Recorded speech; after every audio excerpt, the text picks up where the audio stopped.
The flashing red and blue lights pierced the heavy fog of the Maryland highway, reflecting off the polished obsidian paint of a brand new Lexus LS. Behind the wheel sat a man who had dedicated his entire life to the law, only to find himself staring down the barrel of its most deeply flawed execution. He wasn't a thief. He wasn't a threat.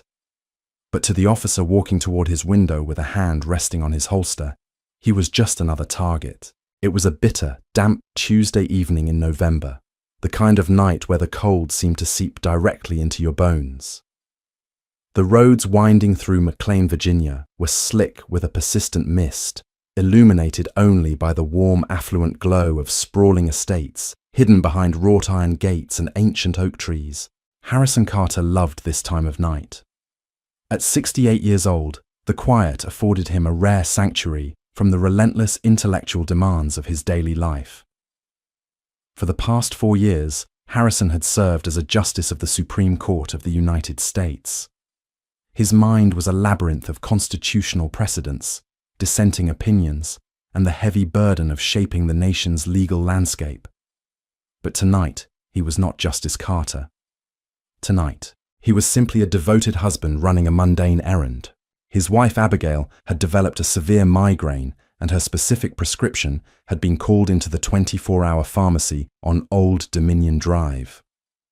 Harrison, wanting to let her rest in the quiet darkness of their bedroom, had tossed on a pair of comfortable, slightly faded grey sweatpants and a worn navy blue Georgetown law hoodie from his days as a visiting professor. He had grabbed the keys to his newly purchased 2025 Lexus LS 500, a retirement gift to himself, a rare indulgence for a man who had spent decades driving sensible sedans, and slipped out into the night. The Lexus was a marvel of modern engineering, its cabin eerily silent, the heated leather soothing his stiff lower back. As he glided back toward his home in the exclusive neighborhood known as the Reserve, Harrison let his mind drift. He was contemplating the nuances of a complex Fourth Amendment case currently sitting on his desk, a case regarding unlawful search and seizure. The irony of what was about to happen would later strike him with the force of a physical blow. A mile behind him, a Fairfax County police cruiser sat idling in the shadow of a closed gas station. Inside were 2 officers, Derek Miller and his rookie partner Toby Jenkins. Officer Derek Miller was 34, tightly wound, and harbored a cynical worldview shaped by 12 years on patrol. He considered himself a proactive cop, a man who didn't wait for crimes to be reported, but sniffed them out. His colleagues called him aggressive. His commanding officers called his arrest record impressive. But underneath the badge was a festering prejudice, a set of deeply ingrained biases that dictated who belonged in these wealthy zip codes and who didn't. Toby Jenkins, fresh out of the academy, was just trying to keep up. He drove the cruiser, his knuckles white on the steering wheel, desperately trying to absorb Miller's harsh street gospel. "Look at this." Miller suddenly grunted, leaning forward in the passenger seat and pointing a gloved finger at the windshield. Through the mist, the taillights of Harrison's Lexus glowed a deep, rich crimson. It was moving exactly at the speed limit, 35 miles per hour, navigating the winding road with flawless precision. "It's a Lexus, sir. LS 500. Brand new," Jenkins observed, squinting. "Driving perfectly fine." "Too perfectly," Miller snapped. "Who drives exactly 35 on this stretch at midnight? Somebody who doesn't want to get pulled over. Pull up alongside him. I want to see the driver." Jenkins hesitated. "We don't have probable cause, Derek. They're just driving." "I said pull up." Miller barked the authority in his voice, leaving no room for argument. Jenkins accelerated. The police cruiser surged forward, its engine roaring into the quiet night until it pulled parallel to the Lexus in the left lane. Miller rolled down his window, ignoring the freezing rain hitting his face, and stared into the cabin of the luxury vehicle. Because Harrison had the dashboard lights dimmed to reduce glare, the interior was mostly dark. However, as the cars passed beneath the amber glow of a street lamp, Miller got his look. He saw a black man. Older, but wearing a baggy hoodie, with the hood pulled halfway up to block the draft, dressed in what looked to Miller like street clothes. In Miller's mind, The equation solved itself instantly, fueled by a toxic cocktail of racial profiling and arrogant certainty.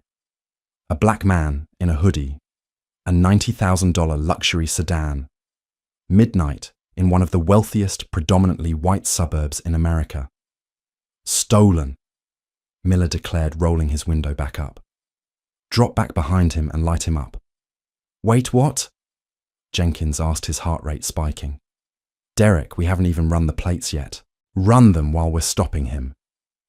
Miller ordered, his hand already reaching down to toggle the siren panel. I know a car thief when I see one. The guy is tense, hands gripping the wheel tight, wearing a hoodie to hide his face. He probably jacked it from a driveway in Great Falls 10 minutes ago. Hit the lights, Toby. Now. With a reluctant swallow, Jenkins flipped the switch. Inside the Lexus, the serene silence was shattered as the cabin was instantly flooded with a strobing, blinding kaleidoscope of red and blue light. Harrison Carter glanced in his rearview mirror. He felt a sudden leaden drop in his stomach. It was a visceral reaction, one that transcended his Ivy League education, his prestigious career, and his lifetime appointment to the highest court in the land. For a fleeting second, he wasn't a Supreme Court justice. He was just a black man in America, seeing police lights in his rearview mirror on a dark, lonely road. Taking a deep, stabilizing breath, Harrison immediately engaged his turn signal, smoothly decelerated, and pulled the Lexus onto the wide shoulder of the road, placing the vehicle into park. Harrison knew the unwritten rules of survival better than anyone. He had spent his early career as a public defender in Baltimore, representing countless young men who had ended up bruised, beaten, or worse during routine traffic stops. He systematically began to neutralize any perceived threat. He rolled down all 4 windows of the Lexus to show there was no one else in the car. He reached up and turned on the bright interior dome light, illuminating his face and his empty hands. Finally, he placed his hands firmly at the 10 and 2 positions on the steering wheel. His fingers splayed so they were entirely visible. He did not reach for his glove compartment. He did not unbuckle his seatbelt. He waited. In the cruiser, Miller was already stepping out into the cold rain before the car was fully in park. He unhooked the leather retention strap on his holster, a subtle but aggressive escalation. Derek, wait! Jenkins called out frantically, typing the Lexus's license plate into the mobile data terminal. The system is lagging. Give me 2 seconds to get the registration. I've got the driver. Cover the passenger side. Miller commanded, slamming his door shut and marching toward the Lexus. His heavy boots crunched loudly on the wet gravel. He approached the driver's side, slightly behind the B-pillar, a tactical position designed to keep him out of the driver's line of sight and give him the upper hand. Miller shined his heavy maglite flashlight directly into the side mirror, blinding Harrison, before moving it to shine directly into Harrison's eyes. Turn the engine off, Miller commanded. The tone wasn't a request, it was a bark, dripping with inherent hostility. Good evening, officer. Harrison replied, his voice a rich, resonant baritone. It was the same voice that regularly commanded the attention of the brightest legal minds in the country, steady and unflappable. He reached forward slowly, with one hand pressed the push-to-start button to kill the engine, and immediately returned his hand to the wheel. License registration and proof of insurance, Miller demanded, keeping the blinding beam fixed on Harrison's face. And don't make any sudden movements. The registration and insurance information are in the glove compartment on the passenger side, Harrison explained calmly. However, I must apologize. In my haste to pick up my wife's medication from the pharmacy, I left my wallet and my driver's license on my desk at home. I live just 2 miles from here, inside the reserve. Miller let out a sharp, mocking laugh. It was the laugh of a man whose biases had just been perfectly confirmed. Left your wallet at home. Right. You expect me to believe you live in the reserve? Harrison's jaw tightened infinitesimally, but his voice remained perfectly measured. I assure you, officer, I do. If you run the license plates, you will see the vehicle is registered to Harrison Carter. You can verify my identity through your dispatch database. I can provide my date of birth and social security number. I don't want your social security number, Miller snapped, leaning closer to the window, the smell of cheap coffee and stale spearmint gum radiating from his breath. I want to know whose car this really is, because guys dressed like you don't drive cars like this around here. The sheer audacity of the statement hung in the cold air. It was naked, undeniable profiling. Officer Harrison said, his tone shifting. The warmth evaporated, replaced by the freezing, precise cadence of a judge addressing an unruly attorney. I have informed you of my identity. I have informed you of the vehicle's registration. I am complying with your orders. I strongly suggest you return to your vehicle, run my plates, and verify the facts before you escalate this situation any further. Miller's face flushed red with sudden fury. He hated being spoken to with authority, especially by someone he had already deemed beneath him. He saw Harrison's calm demeanor not as compliance, but as defiance. The articulate speech, the steady gaze, it infuriated him. "You don't tell me how to do my job, boy." Miller snarled, his hand resting aggressively on the butt of his sidearm. On the passenger side, Rookie Jenkins felt a cold sweat break out on the back of his neck. He peered through the open window, his flashlight illuminating the immaculate interior of the car. There were no signs of forced entry. The ignition wasn't punched. The driver was an elderly man who spoke with the vocabulary of a college professor. Something was terribly wrong here. "Derek," Jenkins called out nervously over the roof of the car. "Hey man, let's just go run his info. It's fine." "Shut up, Toby!" Miller shot back without taking his eyes off Harrison.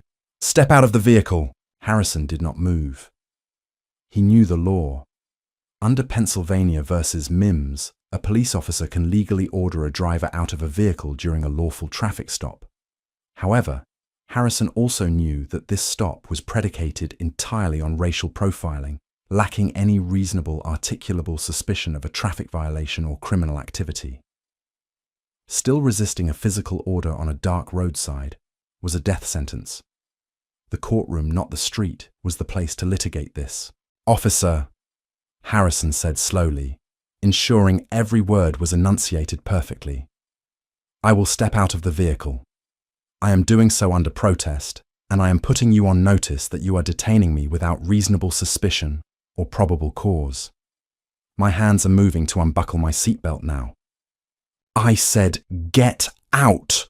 Miller yelled, entirely losing his temper. Before Harrison could even press the release button on his seatbelt, Miller reached through the open window, unlocked the door from the inside panel, and violently yanked the heavy driver's door open. The violence of the action jarred the heavy Lexus door to its hinges.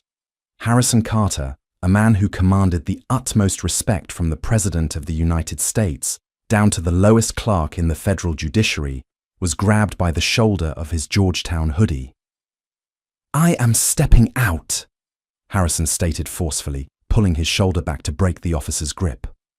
He unclipped his seatbelt and swung his legs out of the vehicle, planting his feet on the wet asphalt. He stood up to his full height. At 6'2", Harrison was an imposing figure, broad-shouldered and straight-backed. Miller, who was barely 5'9", suddenly found himself having to look up. This physical disparity only fueled the officer's aggressive insecurity. "Turn around and face the car. Put your hands on the roof," Miller ordered, drawing his handcuffs from his belt. Harrison complied, turning slowly and placing his palms flat against the cold, wet roof of his own vehicle. "Officer, I am asking you to call for a supervisor to respond to this scene immediately." "You don't get to ask for anything," Miller sneered. He kicked Harrison's legs apart, roughly, nearly causing the older man to slip on the slick road, and began an aggressive, invasive pat-down search of his sweatpants and hoodie. He found the small paper bag containing Abigail's prescription. "What's this, drugs?" Miller asked, snatching the bag and ripping it open. "It is blood pressure medication for my wife." Harrison answered, his eyes fixed on the wet asphalt. His mind was categorizing every civil rights violation occurring in real time. Unlawful detention, unlawful search, battery. Over by the cruiser, Jenkins had finally gotten the sluggish computer system to return the vehicle inquiry. His eyes widened in absolute horror as he read the screen. "Vehicle 2025, Lexus, L S500 owner.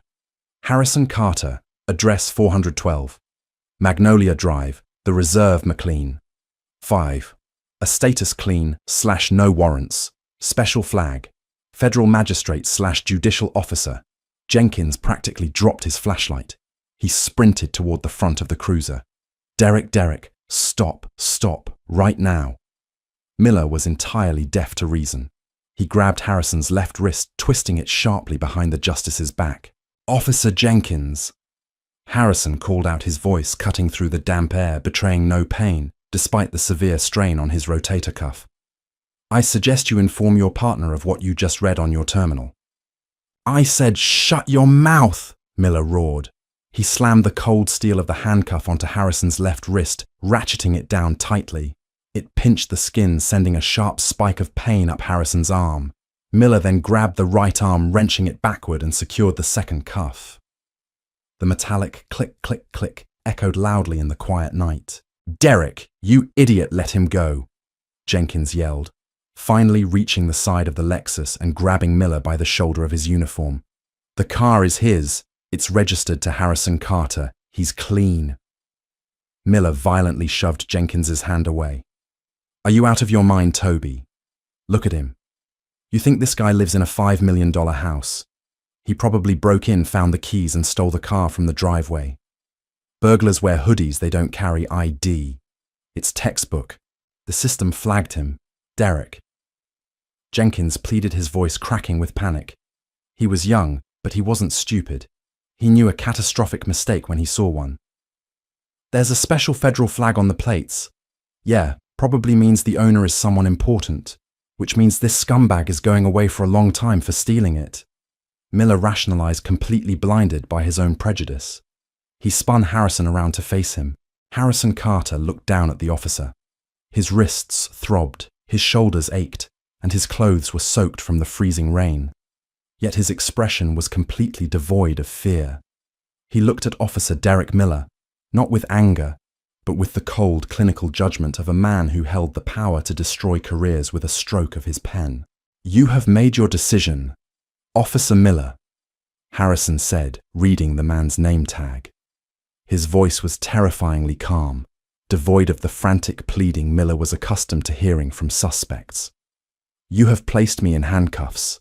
You have formally detained me. I will no longer answer any of your questions.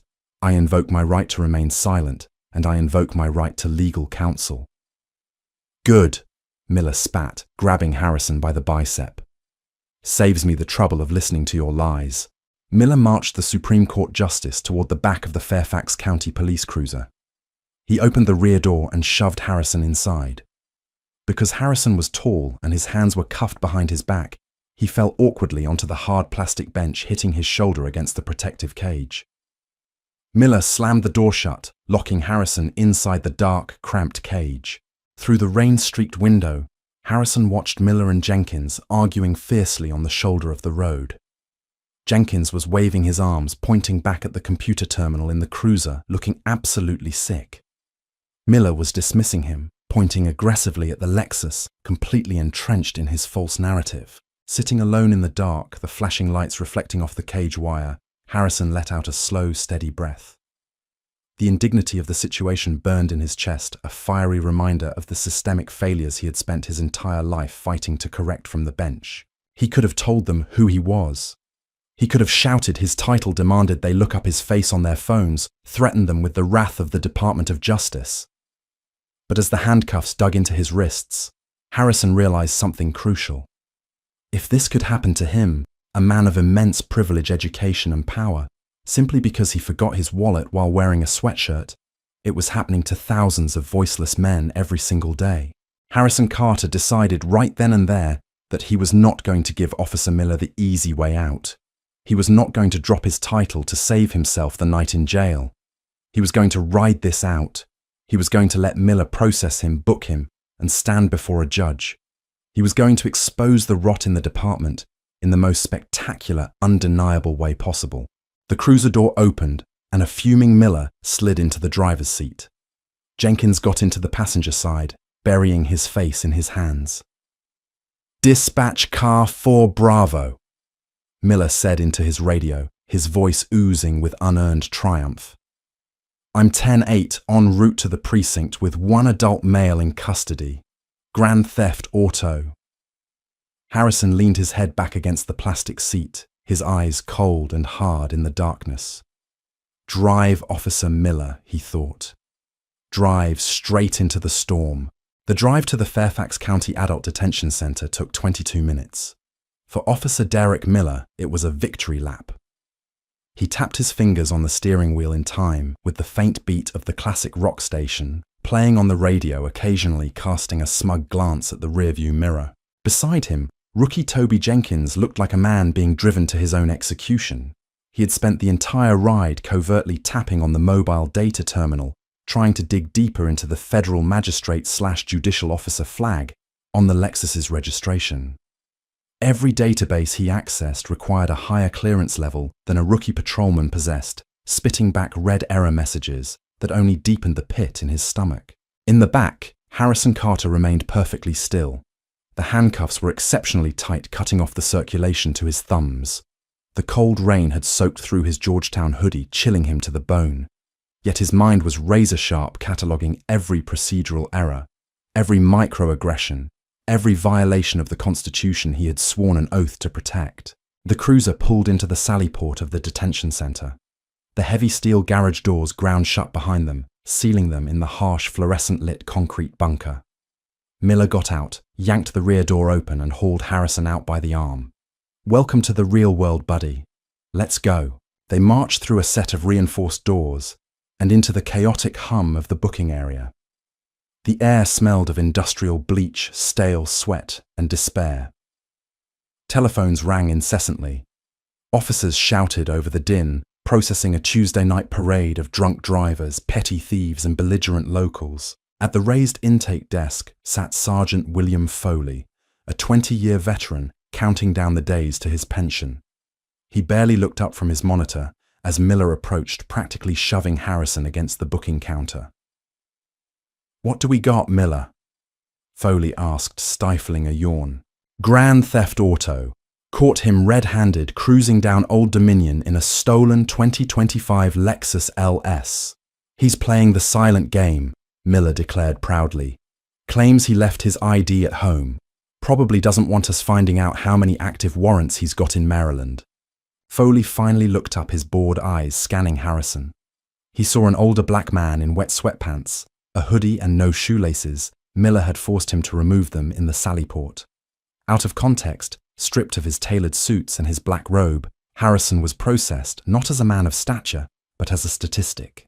"Name?" Foley asked, hovering his fingers over the keyboard. Harrison looked directly at the sergeant. "My name is Harrison Carter. The vehicle I was driving is registered in my name. I am invoking my right to remain silent, and I am requesting my phone call to contact my attorney." Miller snorted loudly. "Yeah, he also claims he lives in a $5 million estate in the reserve. Put him down under the name on the registration for now, Sarge. We'll run his prints through AFIS and see who he really is. I guarantee you Harrison Carter is just the poor bastard he stole the car from." Jenkins stepped up to the counter, his voice trembling slightly. "Sergeant Foley, sir. When I ran the plates, there was a federal flag on the registration. It said, Judicial Officer. I think you should learn how to write an incident report, rookie." Miller interrupted, shooting Jenkins a venomous glare. "The flag means the owner of the car is a judge, which means this guy stole a judge's car. It makes the charge that much sweeter." Foley sighed, rubbing his temples. He didn't have the energy for Miller's grandstanding or the rookie's anxiety. "All right, whatever. Empty your pockets, Carter. Take off the hoodie. Step over to the scanner for fingerprints."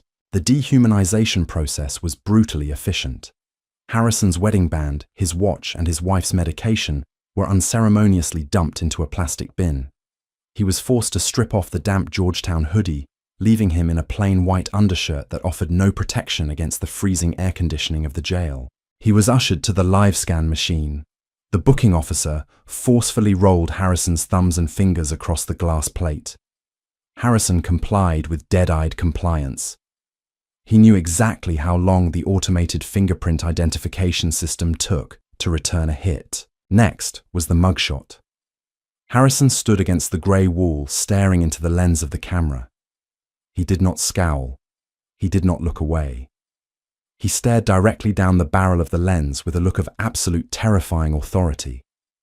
It was a gaze that had wilted seasoned appellate attorneys in the Supreme Court chamber, and it was forever immortalized in the Fairfax County Police database. "Put him in cell block C," Foley ordered, handing Miller a slip of paper. "We'll wait for the prince to bounce back and assign him a public defender for the morning arraignment." Harrison was led down a long, echoing corridor lined with heavy steel doors. The noise here was different, a cacophony of shouting, coughing, and the rattling of bars. Miller shoved him into a holding cell that already contained 2 men sleeping off a bender on narrow metal benches. "Get comfortable," Miller mocked, pulling the heavy barred door shut with a deafening clang. "You're not seeing the outside of a cell for a very long time." As Miller's footsteps faded down the hall, Harrison stood in the center of the cramped, foul-smelling cell. He looked at the concrete walls, the exposed toilet, the men huddled in the corners. He had spent his life reading about these conditions in appellate briefs, debating the constitutionality of overcrowding and solitary confinement from the sterile comfort of his chambers. Now he was breathing it in. He walked to the corner, sat down on the cold floor, and waited. At 3:15 a.m., an exhausted corrections officer finally unbolted the door to cell block C and called out, "Carter, phone call, let's go." Harrison was led to a bank of heavy metal phones mounted to a cinder block wall in the corridor. He picked up the receiver. The plastic was greasy. He dialed a number he knew by heart. It rang 3 times before a frantic voice answered. "Harrison, where are you? The police found your car abandoned on the side of Old Dominion. They came to the door 30 minutes ago, asking if I was okay. Abigail, breathe." Harrison said, his voice a steady, calming anchor. "I am unharmed. I am currently at the Fairfax County Adult Detention Center. The jail." Abigail gasped, the panic spiking in her voice. "Harrison, what happened? Did you get into an accident? Why do they have your car?" "I was pulled over by an officer who believed I stole my own vehicle," Harrison explained simply. "I was arrested for grand theft auto." There was a stunned, heavy silence on the other end of the line. Abigail Carter was a brilliant woman, a retired literature professor who understood the world perfectly. She didn't need him to explain the subtext. She knew exactly why a police officer looking at her husband in a hoodie wouldn't believe he owned a luxury car. When she spoke again, her voice had hardened into steel. "I am calling the Chief Justice. I am calling the Attorney General. I am calling the Washington Post. I will have that department dismantled by sunrise, Harrison. Abigail, listen to me very carefully." Harrison commanded, his tone dropping an octave. "You will do no such thing. Not yet. If you make those calls, the chief of police will come down here, apologize profusely, release me quietly, and fire one racist cop to save face. The system will protect itself. Harrison, you have to be at the court at 10 o'clock tomorrow morning for oral arguments." "I am aware of my docket, my love. But I need to see this through. I need this officer to stand up in a court of law and put his prejudice on the public record under oath. If they can do this to me, they are doing it to thousands of men who do not have our resources. I will not give them the out." He could hear her taking a deep, shuddering breath. "What do you need me to do?" "Call Arthur. Tell him where I am. Tell him to meet me at my morning arraignment. And Abigail." "Yes. Tell him to bring my suit, the charcoal one." 20 minutes later, Harrison used his second allotted call, a courtesy granted by a guard who was getting tired of looking at him, to dial Arthur Pendleton. Arthur was not just a friend. He was one of the most ruthless and high-powered defense attorneys in Washington, D.C., a man whose retainer started at 6 figures. "This better be an emergency. Harrison." Arthur groaned, his voice thick with sleep. "It's 3 in the morning. Arthur, I need you to represent me at an arraignment hearing in Fairfax County at 8 a.m.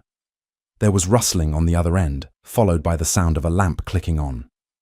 "Harrison, is that you?" "What the hell are you talking about?" Arraignment for what? Grand theft auto. Resisting an officer. Arthur let out a sound that was half laugh, half cough. Harrison, did you hit your head? You're a sitting Supreme Court justice. You don't steal cars. An officer. Derek Miller of the Fairfax County Police seems to disagree, Harrison said dryly. Arthur, I need you there. But you must promise me you do not reveal who I am until we are in front of the judge. Let the prosecutor read the charges. Let the officer submit his sworn affidavit. Lock them into their narrative. Arthur Pendleton was silent for a long moment.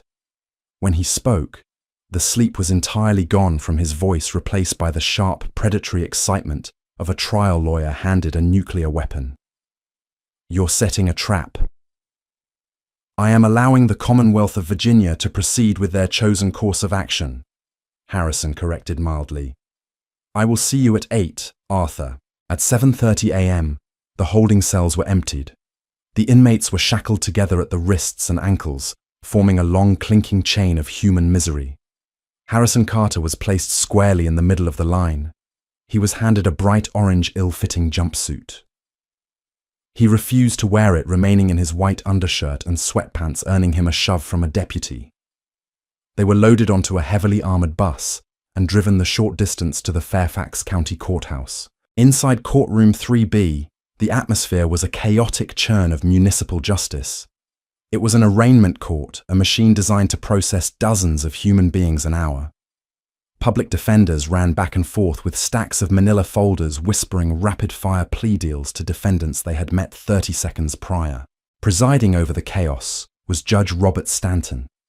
Stanton was a no-nonsense, fiercely intelligent jurist who had actually argued a case in front of the Supreme Court a decade earlier. He was currently rubbing his temples, exhausted by a docket of public intoxication and petty theft. Sitting in the first row of the gallery, completely out of uniform and wearing a smug, self-satisfied grin, was Officer Derek Miller. He had stayed past the end of his shift, eager to watch the car thief get denied bail. Rookie Jenkins was nowhere to be found, having taken a sick day immediately after his shift ended, paralyzed by impending doom. At the prosecutor's table sat Assistant District Attorney Sarah Higgins. She was 26, overworked, and currently scanning the top sheet of a file labeled Commonwealth versus Carter John Doe alias. At 8:15 a.m., the side door opened and the bailiff led the chain of inmates into the jury box. Simultaneously, the heavy double doors at the back of the courtroom swung open. In walked Arthur Pendleton. He was wearing a bespoke three-piece navy suit, carrying a genuine alligator skin briefcase, and radiating an aura of wealth and power that instantly made the chaotic room feel inadequate. He walked past the gallery, completely ignoring Officer Miller, and approached the defense table. A D.A. Higgins looked up, blinking in confusion at the legendary attorney standing across from her. Judge Stanton banged his gavel, his eyes landing on Arthur. Mr. Pendleton, what on earth brings you to my morning misdemeanor and arraignment docket? Are you lost? Not at all, Your Honor. Arthur smiled pleasantly, setting his briefcase down. I am here to represent my client in the matter of the Commonwealth versus Carter. Stanton flipped through his massive binder, frowning. Carter. Ah, Grand Theft Auto. Resisting. The defendant refused to provide identification, so he's listed as a John Doe pending AFIS results. Stanton looked over at the jury box full of chained men. Which one is your client, Mr. Pendleton? Arthur turned and looked at the jury box. He locked eyes with the man in the white undershirt sitting in the second row. My client is the gentleman in the second row, Your Honor. Arthur said, his voice echoing perfectly in the suddenly quiet courtroom. And he is not a John Doe. He has been telling the arresting officers exactly who he is since midnight. In the gallery, Officer Miller leaned forward, scoffing quietly. High-priced lawyer Miller thought. The car thief must be part of an organized ring. Doesn't matter. I caught him dead to rights. Bailiff, bring the defendant forward, Judge Stanton ordered. The bailiff unlocked Harrison from the chain and led him to the defense table. Harrison stood next to Arthur. Despite the lack of sleep, the lack of a suit, and the heavy metal shackles around his wrists and ankles, Harrison stood with a terrifying, rigid posture. Judge Stanton looked down from the bench. He adjusted his glasses. He looked at the charge sheet. Then he looked back at the defendant. For 5 agonizing seconds, the only sound in the courtroom was the hum of the HVAC system.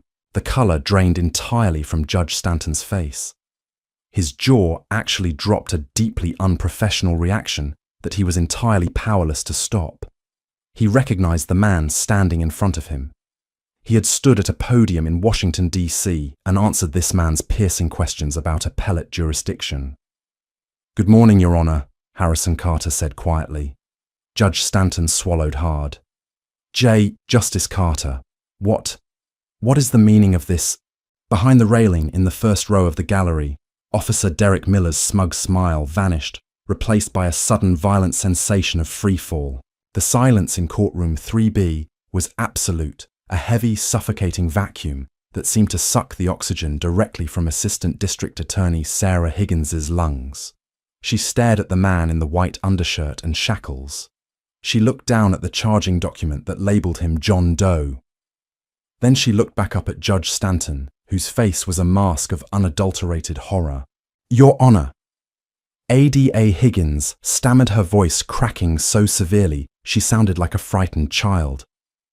The Commonwealth was not aware." "Not aware." Judge Stanton's voice started low, a dangerous rumble that vibrated through the wooden bench. "Ms. Higgins, are you telling me that your office authorized the overnight detention and shackling of a sitting justice of the United States Supreme Court without verifying his identity? We relied on the arresting officer's report, Your Honor." She pleaded physically, backing away from her own table as if the file might explode.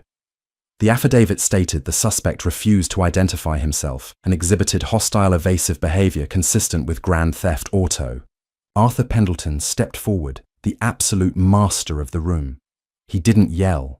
He didn't need to.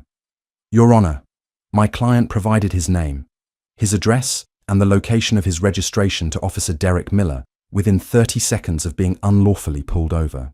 Furthermore, the patrol cruiser's own mobile data terminal flagged the vehicle's registration as belonging to a federal judicial officer.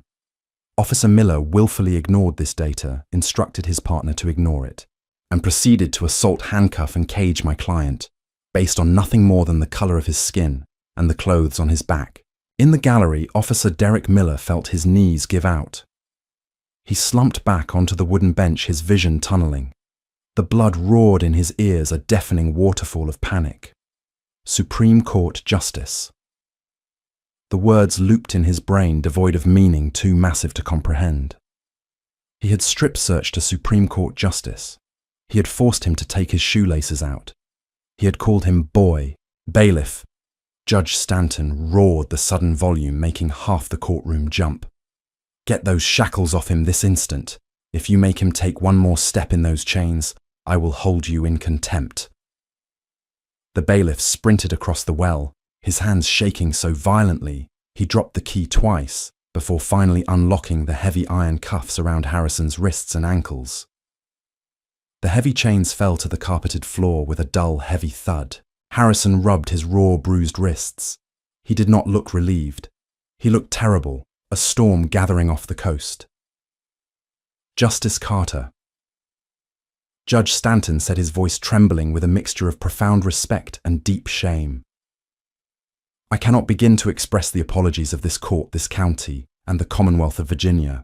I am dismissing these charges immediately with extreme prejudice. You are free to go, sir. Please let me offer you my private chambers to rest." "Hold on, Your Honor," Arthur interjected smoothly. "Before the charges are formally dismissed, we have a piece of housekeeping regarding the sworn affidavit submitted to this court by Officer Miller." Arthur picked up a piece of paper from his alligator skin briefcase. Under penalty of perjury, Officer Miller wrote, "The suspect was driving erratically, matching the profile of recent auto thefts in the area. Upon approach, suspect refused to comply with lawful orders, made furtive movements toward the glove box, and physically resisted extraction from the vehicle." Arthur turned slowly, his eyes finding Miller cowering in the first row. Every single word of this document is a fabricated lie designed to retroactively justify a racially motivated unconstitutional seizure. And he swore to it. In your court, Judge Stanton. Judge Stanton's eyes snapped to the gallery. The deference he had shown Harrison vanished, replaced by the righteous fury of a judge who realized his courtroom was being used to launder a dirty cop's prejudices. Officer Miller. Stanton commanded, pointing a trembling finger at the gallery. Stand up. Miller tried to stand, but his legs barely supported him. He gripped the wooden railing, his knuckles white, his face completely drained of blood. Your Honor, I believed. You believed what? Stanton interrupted, his voice echoing off the high ceilings. That a black man in McLean driving a nice car must be a criminal. You ignored a federal database flag. You falsified a sworn affidavit. You brought a malicious prosecution into my courtroom. He was wearing a hoodie. Miller blurted out a pathetic, reflexive defense that only highlighted the sheer absurdity of his prejudice. He didn't have his wallet. It was standard police work. Your Honor, I was protecting the neighborhood. You were protecting your own ego, officer. Harrison Carter's voice finally broke through the room. The entire courtroom froze. When a Supreme Court justice speaks, the world listens. Even in a white undershirt and sweatpants, Harrison commanded the space effortlessly. He stepped past his defense table, walking directly to the wooden railing that separated the well from the gallery, stopping just 3 feet away from the trembling police officer. You speak of standard police work. Harrison said, his baritone voice calm, measured, and utterly devastating. Standard police work requires reasonable, articulable suspicion under Terry versus Ohio. You had none. It requires probable cause for an arrest under the Fourth Amendment. You had none. You looked at me and you saw a caricature. You saw a threat where none existed, and a criminal where there was only a citizen. Harrison leaned in slightly. I survived last night because I know the law better than you do, and because I have the resources to summon Arthur Pendleton at 3 in the morning. But what about the young man who doesn't? What about the teenager driving home from a late shift who gets pulled over by you? What happens when he gets terrified?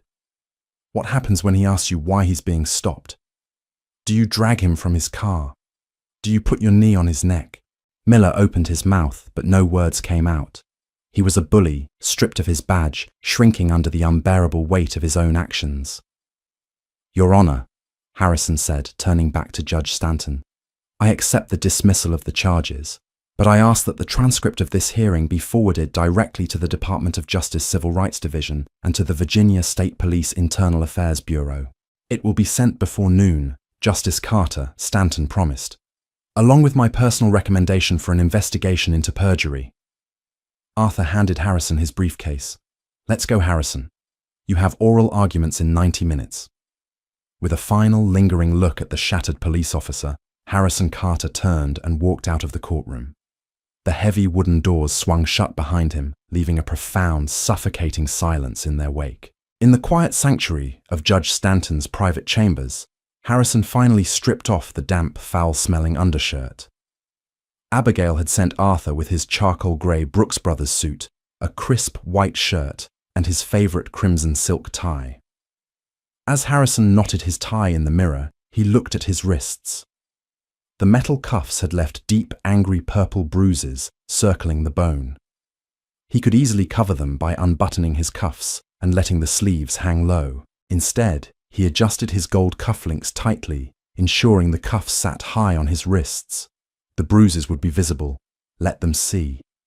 At exactly 10 a.m., the Marshal of the Supreme Court banged the gavel in the grand marble-columned chamber in Washington, D.C.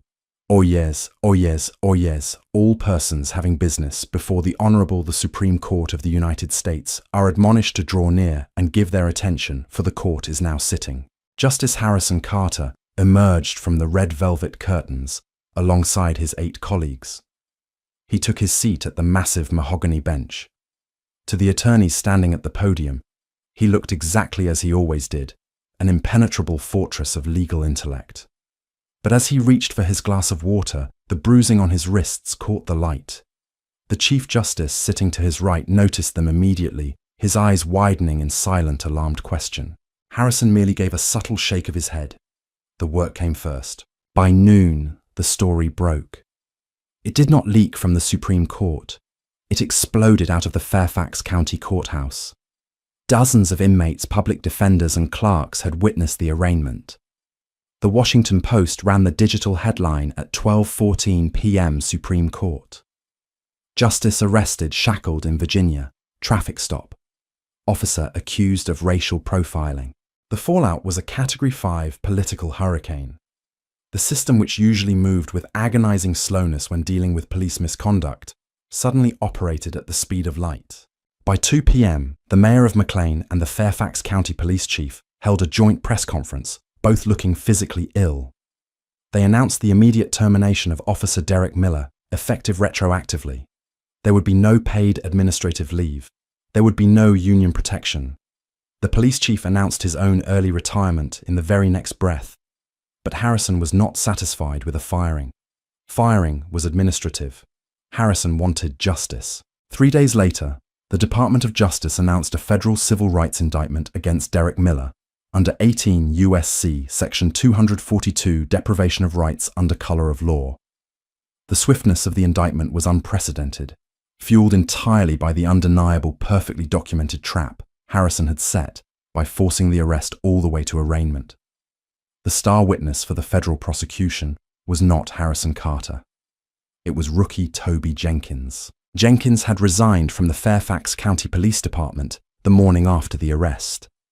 He had driven to the FBI field office in Washington, D.C., and handed over his personal notes, the cruiser's dashcam footage, and his own sworn testimony that Miller had explicitly ignored the federal database flag and used racial slurs to describe the driver.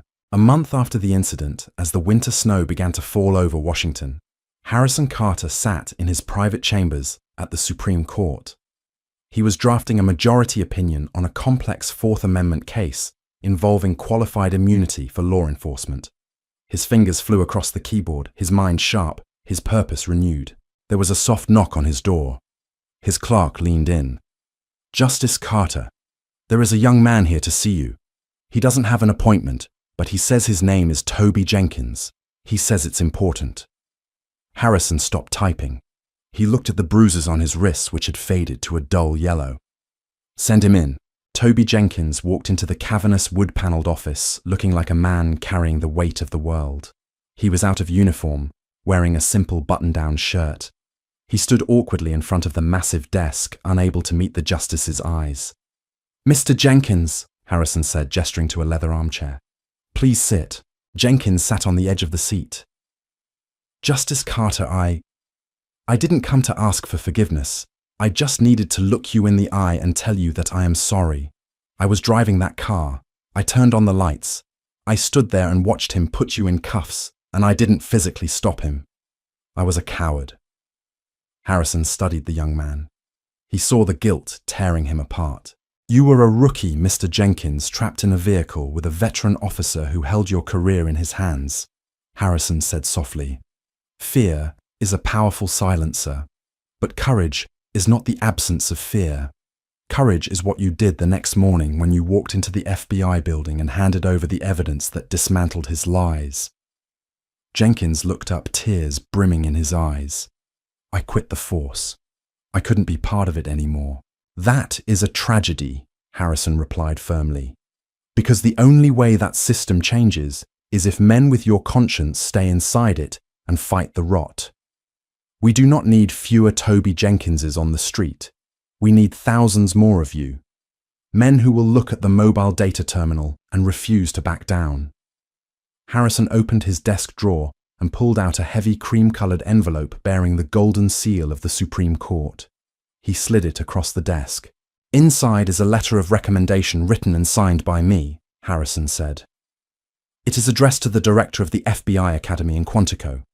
They are looking for agents who understand that the law applies equally to the men who enforce it. I suggest you apply." Jenkins stared at the envelope, his hands trembling as he reached out to take it. It was not just a career lifeline, it was absolution. "Thank you, sir," Jenkins whispered. "Do not thank me, Toby." Harrison Carter said, turning his chair to look out the massive window at the dome of the United States Capitol, standing brilliant white against the grey winter sky. Just make sure the next time you see someone standing on the edge of reason, you are the one who pulls them back. The law was flawed. The men who enforced it were fallible. But as long as there were people willing to endure the fire to expose the truth, the arc of the moral universe, no matter how slowly it bent, would always point toward justice. If this story opened your eyes to the realities of power prejudice and the pursuit of true justice, don't let the conversation end here. Click the like button to show your support for stories that matter. Share this video with your friends and family to spark an important debate, and hit subscribe with the notification bell turned on, so you never miss our next deep dive into the incredible true stories that shape our world. Drop a comment below. What would you have done if you were in Justice Carter's shoes? Let's talk about it.